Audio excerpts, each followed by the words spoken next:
Thank you, Quadrant. That felt really, I don't know if you could see from the sides, but that felt really like rich, which we always want to be rich, right?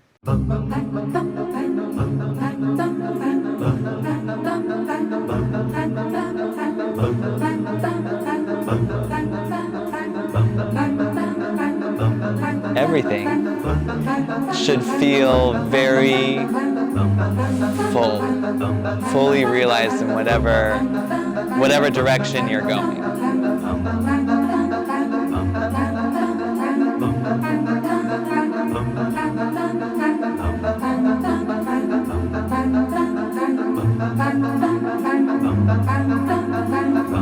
Things to prioritize. One is like the second guessing of your instincts, that I want to go that way, but I'm going to go that way instead.